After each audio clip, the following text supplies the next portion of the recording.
pelajaran pertama dari surah Ad-Duha di awal ayatnya, berusahalah selalu untuk mendekatkan diri kepada Allah Subhanahu wa ta'ala.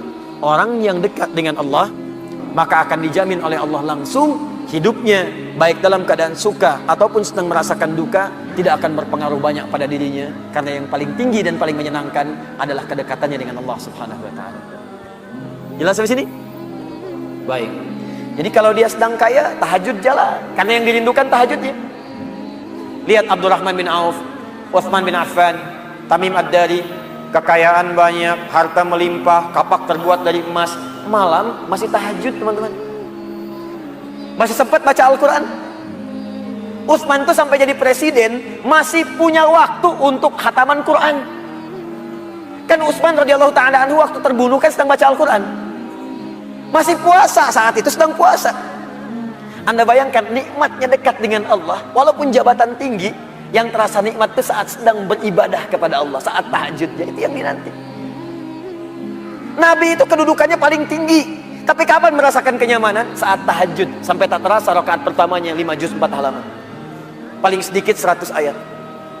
Saya mau tanya pada Anda, pernah nggak merasakan kenikmatan seperti itu? Apakah nikmat saat dapat door prize, apa saat baca wadduhanya? Ayo coba rasakan, sampai hadir situasi itu, sampai enak, tahajud tuh diburu gitu. Bukan karena IPK-nya dapat 4, bukan karena dapat proyek besar, tapi yang dirasakan, ya Allah, terima kasih Engkau titipkan ini, dan dia kejar siapa yang memberikannya, kejar malamnya, kejar bacaan Qur'annya, kejar puasanya. Itulah yang sesungguhnya hakikat dalam kehidupan kita. Satu poin pertama, kalau ada orang yang sudah bisa mendekat kepada Allah, maka Allah jamin dalam syukurnya, dalam situasi dia tenangnya, nyamannya, dia tidak akan menjauh dari Allah, dan dalam situasi dapat musibah pun tidak akan banyak berpengaruh dalam kehidupannya. 2, Allah bersumpah lagi, walal akhiratu khairul laka minal. Ini yang hebat. Saya kemarin bikin quotes, lalu kita sebarkan.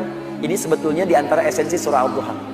Kata Allah, Muhammad, saya bersumpah kepadamu, yakinkan pada jiwamu, nanti saat kamu ke akhirat, suasananya akan lebih enak dibandingkan dengan sekarang. Akhirat itu lebih baik dari apa yang kamu rasakan sekarang di dunia.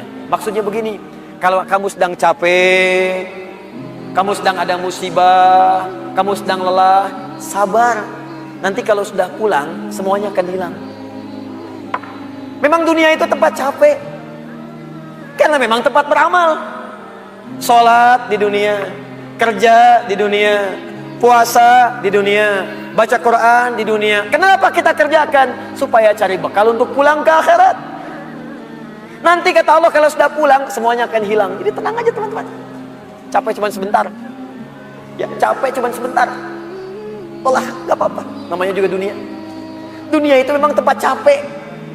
Kalau nggak mau capek, ya pulang. Dunia itu tempat capek, dan kita memilih untuk hidup. Maka jalani itu, nikmati saja, kerjakan aja.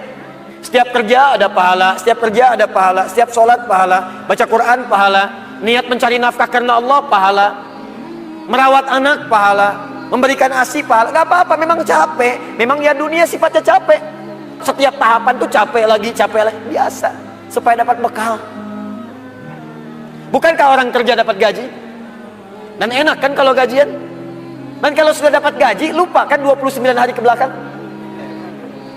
Anda itu bekerja, kerja, berangkat gelap, pulang gelap. Tapi kalau sudah dapat gaji, semua itu kan hilang lupanya.